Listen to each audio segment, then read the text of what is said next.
көрдің бе балам? Мына тарыны уыстау үшін алдымен бір жерге жинау керек. Әйтпесе бытырап кетеді ме? Солай балам. Біздің ғұндарда жаудан құтылу үшін әдейі бытырай қашып, содан кейін уәделі жерде топтасқан. Содан кейін жиналып алып, жауларына қатты ұрыс салған. Ал, құм сала ғой.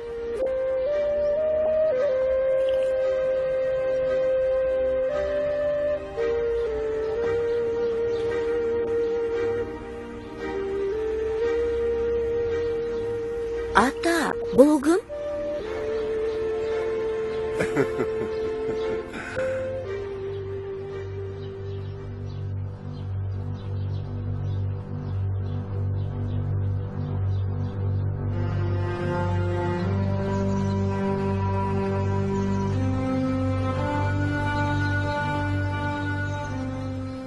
Адамзат тарихында шығыстан шығып, батыста тітіреткен бірнеше жаулаушы болды. Оның ең басында ғұндар империясының билеушісі Аттила тұр. Аттила оның батыс жылнамаларында қалған аты, ал түркі халықтары оны Едіге деп атайды. 13 ғасыр бойы Едіге есімі ұмыт қалмай, жер бетіндегі ең айтулы қолбасшы мен билеушілер қатарында тұр.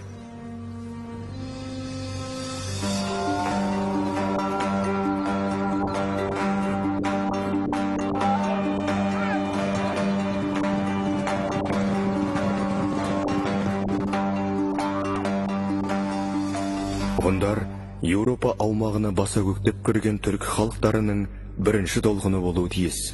Питер Хизер, ағылшын ғалымы.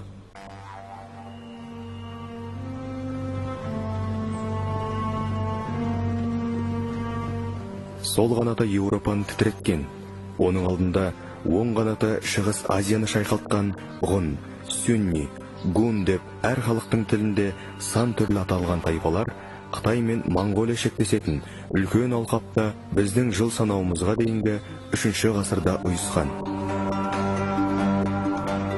Бұл халықтың бастапқы пайда болуынан еш дерек жоқ болса да, қалыптасқаннан кейінгі әрекеттері көршілес халықтардың тарихында із қалдырды. Ғұн мемлекеті енді Дунайдан Уссур даласына дейінгі аралықтағы Евразия деп айтамыз ғой. Соның шығыс Азия бөлімінде құрылды. 209 жылы біздің жыл санауымыздан бұрынғы құрылды. Бұл сол даланы мекен еткен көшпенді тайпалардың басын қосқан ұлы дала мемлекеті. Мемлекеттің алғаш тайпалардың басын қосқан Туман-Шани мемлекетті құрған, ресми құрған. Туман-Шанидің ұлы Мөде-Шани. Мөде Тәңірқұт деп айтамыз.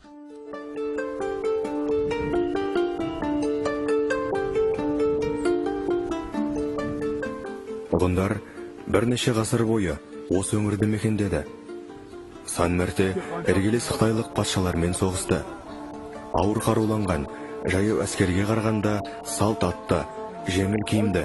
Сондықтан шалт қимылдайтын ғұндар басым түсіп отырған деп жазады Лев Гумилев. Бытырай соғысып, қайта бірігіп кету тактикасын тарихта алғаш ғұндар қолданды. Олар жауды тікелей ұрыспен емес, титықтатып жеңуге мән берді. Қытай қаласын қоршауға алған кездерінде тура шабуыл жасамаған. Іргесінде киіз үй, қостарын тігіп, қамал тұрғындарының ашығып, өздігінен берілуін күткен. Қытай әскери басшыларының билеушісіне жолдаған хатындағы оларды қуып тастау оңай, талқандау қиын, ал қорқып жіберу мүмкін емес деген сөздер шындыққа сәйкес келеді. Даланы мекендеген халықтар кейінде ғұндардан қалған әскери тактиканы ұстанып, көптеген соғыстарда басқыншылар мен жалаушылардан басым түсіп отырды. Ғұндардың мына ұрыс жүргізу тәсілі ежелгі Қытай деректерінде көп сақталған. Ғұндарда жаяу әскер болған жоқ. Олар атты әскерлер болды. Атты әскерлер біздің кейін қазақтың 5 қаруы деп жүрміз ғой. Сол 5 қаруды түгел асынған әскерінің саны 250 мыңға дейін жетті. Қытайдың 300 мың әскерін Пинчин қаласына дейін шегіндіріп, Қытайлардан 96 жыл алым салық алып тұрды. Ғұндардың әскери тәртібі бойынша жауын жойған жауынгерге қолбасшы кесе толы сусын ұсынатын. Әр жауынгер өз өлтірген жаудың мүлкін олжалауға хақылы. Соғыстан пайда түсіп отырған. Ғұндардың Қытай жеріне жасаған жорықтары мен оларға тойтарыс берілуі ежелгі дастанда сақталған. Біздің дәуірімізге дейінгі бірінші мыңжылдық ортасында дүниеге келді деп саналатын Мадақ жырлар кітабында 6-шы айда абыр-сабыр басталды. Ат пен арбалар айқасқа әзірленді. Ақыры айғайлап ғұндар кірді. Олардың ер тұрманы келіскен екен деп жазылған. Қытайлар кейде соғысса, кейде алым салық төлеп тұратын басыбайлы күйге түскен. Ол үшін Қытай патшалығы өзінің халқынан ақша, асыл бұйым жинап, әбігерге түсетін. Ақша жетпеген кездері арақ шарап саудасынан қосымша алым алынатын. Тұз бен темір сатуды қазына өз қолында ұстайтын. Тіпті арба мен су кемесінен салық жиналатын. Ақша бермегендерге теріден қиылған несие белгісі таратылатын. Бангу біздің заманымызға дейінгі 1-ші ғасырдағы Қытай тарихшысы. Солтүстік шығыстан төніп тұратын қатерден хабардар ететін әдеби дастанды айтпағанда, жер бетіндегі ең үлкен қорғанда сақталған. Ол ғұндар мен қытайлардың арасындағы шекті айқындау үшін тұрғызылған ұлы Қытай қорғаны. Оны жер бетіндегі алғашқы ресми шекара деуге болады. Кезінде ғұн мен Қытай патшалары арасында бірінің ішке кірмеу, екіншісінің сыртқа шықпау туралы уағдалары да жасалыпты. Қытай деректері өте ертеден басталған, қазірге дейінгі 4000 жылдық жазба деректер тарихы бар. Осы 4000 жылдық деректерді қарап отыратын болсақ, біздің заманымызға дейінгі 1000 жылдық Қытай деректерінде ғұндар туралы, көшпенділер туралы жазбалар осы ғұндардан басталған. Мінекей осы деректері ғұндардың этногенезі арғы тегі қалай болған, қалай мемлекет құрған, Қытайлармен қандай қарым-қатынаста болған, қандай оларда өзгерістерге ұшыраған жалпы тарихы Қытайлардың осы жылнамаларында бар. Екі көшілер бір-біріне елшіліктер жіберіп тұрған. Қытай елшісі Чжан Цзян дегеннің ғұндар өте бытыраңқы отырғандықтан, жолда ешкім кездеспей аш қалғандары туралы өз билеушілеріне жазған есебі сақталған. Бұдан Қытайлардың өз жерінде тығыз, ал ғұндардың ұлан-ғайыр алқаптарда шашыраңқы отырғанын аңғару қиын емес. Қытайдың осы елшісі ғұндар елінің бір шетінен екінші шетіне дейін баруға әрекеттенген. Сөйтіп, қазіргі бетпақдаланы, одан әрі жатқан үлкен теңіз, яғни Каспийді көріп қайтады. Есеп жазып қана қоймай, жүрген жолының картасын сызып көрсеткен. 2 бөлікті картаның бір бөлігінде ғұндар мемлекетінің қазіргі Шыңжаңға дейінгі шығыс жартысының өзен, көлі мен таулары көрсетілген. Екінші бөлігі қазіргі Ташкент пен Маңғыстау арасына, яғни ғұн империясының батыс жартысына арналған.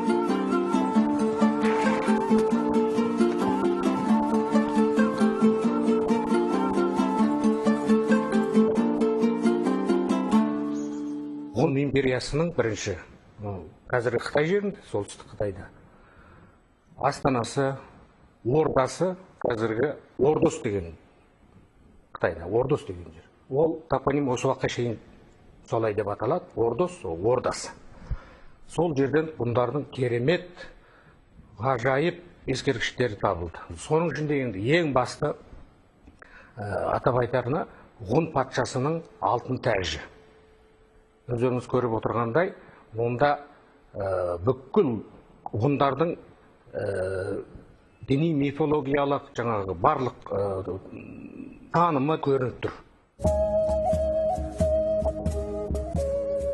Елшілікпен бірге екі арада алғаш сауда жолдары пайда болды. Кейін әлемге ұлы жібек жолы деп танылатын күре жол мен оның тармақтары игерілді. Базарлар ашылды. Керуен тоқтайтын тұстарда тауар айырбастайтын қалалар бой көтерді.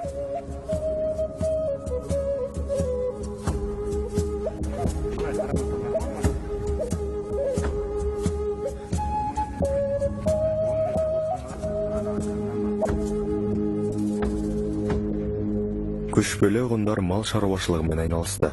Бірақ Қытаймен іргелесіп отырғандықтан дәнді дақылдар мен мата өнімдерін сатып алу немесе айырбастау еш қиындық туғызбаған. Бейбіт саудада Қытай мен сауда көпестері аңқау көршілерін алдап кететін деп жазады Лев Гумилев. Ғалымның пайымдауынша, ғұндар базарда кеткен есесін шапқыншылық жылдары қайтарып отырған. Осылай араласу барысында ғұндардың шығыс бөлігі біртіндеп Қытайға жұтылып кетті. Ортаңғы бөлігі Еділ мен Саян таулары арасын мекендеген түркі халықтарының негізін құрады. Батыс бөлігі болса, одан әрі жылжып, Еуропаны табанынан тік тұрғызды.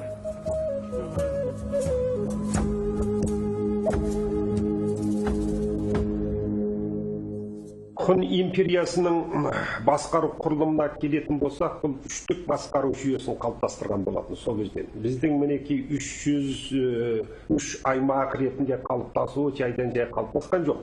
Сол ең бастағы көшпенді империя құнынан басталған. Бірінші орталықты Шанью Тәңірқұт өзі басқарады. Өнін кейін сол қанат уәзір, өнін кейін оң қанат уәзір деп есептеледі.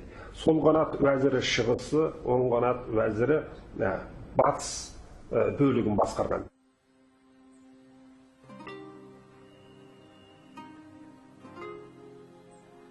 Ата, сонда ғұндар көп болған ба? Балам, ғұндар тардай шашылғанмен тамырлары бір жауынгер халық болған. Олар қай жерлерде тұрған? Олар Саян тауларынан бастап Алтай, Сарыарқа, Қара теңіз жағалауларын мекендеген. Сөйтіп, түркі халықтарының негізін құрап, көптеген тайпаларды бағындырған. 4-ші ғасырдың екінші жартысында ғұндар Днепр мен Днестрдің жағасына барды. Барғаннан кейін бұл ұлы даладан келді. Сондықтан Европаны бір айналып шығып, Францияның сөйтіп Панонияның жеріне келді. Венгрияның жеріне, өйткені ұлы дала Венгрия, батыста Венгриямен бітеді. Сол ел ғұндарды бірінші қабылдаған кезде аң-таң болды. Бұл соншалықты күшті, бой бермейтін сұмдық ел деп сөйтіп қабылдаған.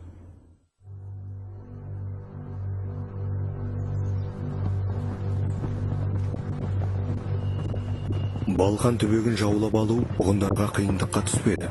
Осы табиғаты қолайлы, құнарлы өңірді иеленген жаңа ұлыстың ендігі қарсыласы герман тайпалары еді.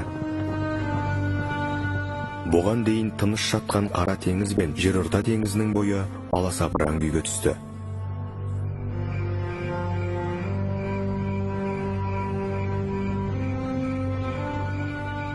Тосыннан пайда болған жаугер халық туралы небір үрейлі әңгімелер тарады. Ғұндардың ет пен сүйектен жаралған адам екендігіне күмән туды.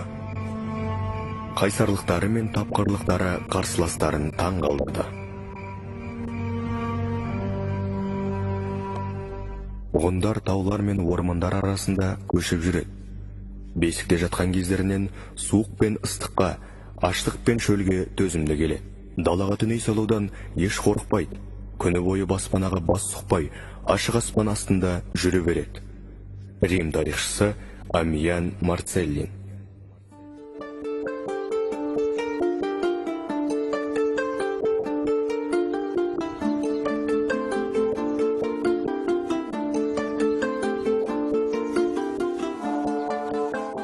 Бұл халықтың қайдан пайда болғаны ол кездегі батыс жұртына жұмбақ еді. Бертінде зерттеушілер шығыстан батысқа қарай жылжып жеткен ғұндарды түркі текті халықтардың арғы аталары деп тұжырымдайды. Немістің Менхен-Хельфен, түріктің Кемал Жемал және венгердің Дюла Немет сынды белгілі ғалымдарының зерттеулері осыны дәлелдеген. халықты ойыстыру және әскерді басқару істерінде ғұндар мен кейінгі түркі тайпаларында ортақ көріністер жеткілікті. Камал Жамал ғұндар мен түркілердің адам аттары мен тұрмыстық заттар атауының ортақ екенін лингвистикалық зерттеу негізінде анықтап берді.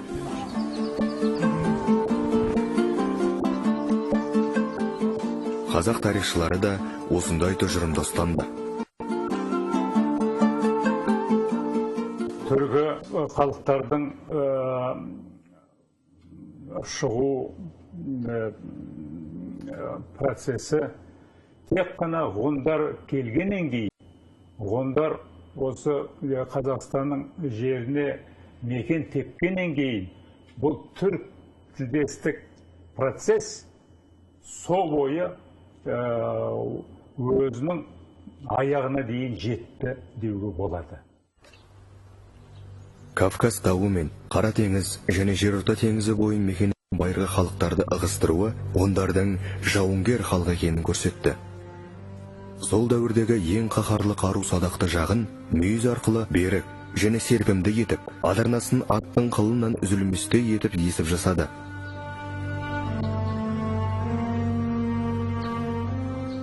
Жебенің ұзындығы 1,5 метрге дейін жетті, сондықтан өте алысқа ұшты. Жебенің темір ұшын үшкір етті. Жебеге тесілген шағын сүйек байлағанда ысқырып ұшып, жаудың зәре құтын қашырды. Жебені сақтайтын қорамсақты ғұндар теріден жасады.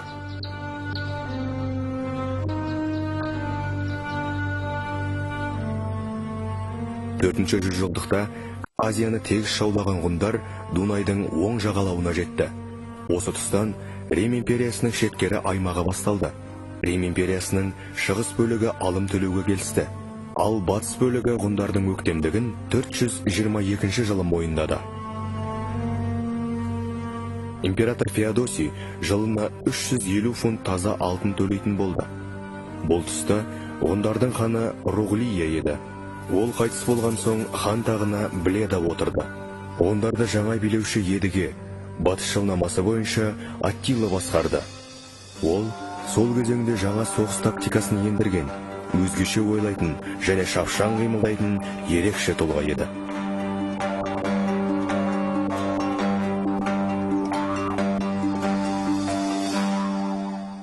Әрине, Аттилада бұл адамдардың ерекше қасиеттері болады. Аттиланың ерекше қасиеті ол қолбасшы болды, ол батыр болды. Ол және сол замандағы білімді адамның бірі болды. Себебі қазіргі Ром қаласы орысша Рим дейді. Сол Рим қаласында ол кезінде студент болған адам, керемет білім алған адам.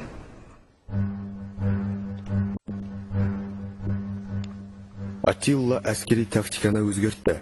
Өзендерді кешіп өтпей, көпір салғызды. Ашық далада ұрыс салудан басқа қамалды қоршап, қиратуға көшті. Одан басқа қамал ішіне ауыр тастарды лақтыратын машиналары болды. Садақшылар қамал ішін аталатындай ағаш мұнаралар жасап, оны теремен қаптатты. Осындай тәсілдер арқылы 447 жылы Рим империясының басты Балқан түбегіндегі 60 қаланы алды. Оның жойқын шабуылын Марцеллин деген шежіреші сол жылы Аттила бүкіл Еуропаны күлдей үгітіп жатыр деп сипаттаған. Аттила соғысқа кіріскені біздің тарихымызда 425 жылдан басталады. Оның ар жағында қалай соғысқанбыз білмейміз. Ол кезде ол жас жігіт болған. 425 жылдан атақты Паннония деген үлкен провинцияны хундарға, хун ордасына сыйлыққа береді. Оны көп жерде жаулап алған жоқ. Сондықтан соны сыйлыққа бергеннің арқасында Паннония деген қазір Швейцарияның бір бөлігі. Венгрия түгелдей оған кіріп кетеді. Үлкен территория, Паннония деген провинция. Сондықтан соны өздері де жақсы көргендіктен Хунгрия деп аталды. Деген хунның елі деген сөз, хунның жері деген сөз. Оны әлі күнге шейін деп айтады, бірақ ашық айтылмағаннан кейін қазір Унгрия деп жазылады. Хангри деп жазады. Сондықтан бірақ тек біздің славян тілдерінде, орыс тілінде Венгрия деп аталып кеткен. Осы кезде әлемге Аттила Еуропаны талқандап жатыр деген хабар тарады. шығыс пен батыс Римнің төлейтін алымы жылына баяғы 650 фунттан 2000 фунтқа жетті. Олар кезек-кезек елші жіберіп, Атилланың аяғына бас ұрып жатты.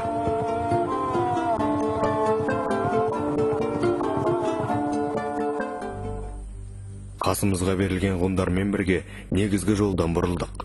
Аттила жолай басқа бір қалаға кіріп, Эски князінің қызына үйленбек екен. Бірнеше әйелі болса да, ғұндардың заңы бұған рұқсат етеді. Рим елшісі Приск Панийский. Аттилаға бағынышты жерде бірнеше ондаған түрлі халықтар тұрды. Оның әскерінде ғұндардан басқа бұлғар, Оцгот, Герул, Гепит және Герман тайпалары болды.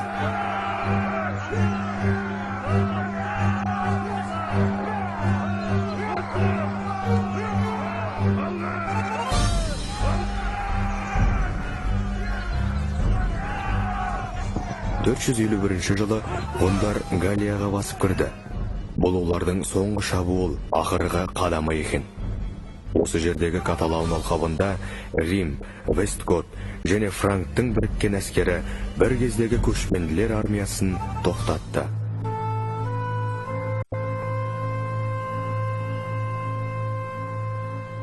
Екі жақ осы шайқастан соң бір-бірін қумай, кері шегініседі. Одан әрі 453 жылы белгісіз жағдайда Аттила өлді.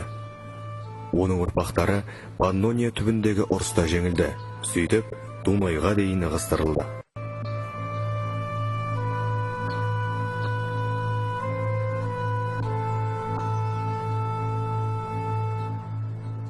Аттила ол адам болғандықтан ол туралы көп жазылды.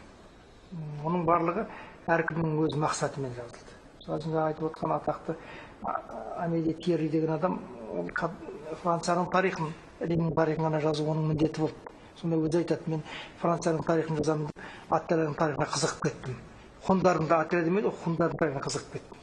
Сол сияқты сол заманнан бері қарай осынша әдебиеттің негізгі кейіпкері болғандықтан, оның үстіне соңғы заманда ғылым мен білім дамыған заманда көптеген әдебиетке негізгі тұлға болғандықтан шын мәнінде оның артықшылығын көрсетеді. Ғұндардың батыс бөлігінің Еуропада қалғаны сол жақтың халықтарымен араласып кетті. Шығыс бөлігі Қытайға сіңгені мәлім. Қазақ даласы аумағында қалған ғұн тайпалары негізінде кейін түркі халықтары пайда болды. Ата, неге біздің үйді байлап қойдың? Енді үйімізді кенеттен соққан құйын шұрып кетпейтін болады. Құйын сондай күшті ме? Күшті болғанда қандай? Тура баяғыда кенет пайда болатын ғұндар сияқты ма? Бәрекелді балам, бәрекелді. Барлық әңгімені енді ұқтым.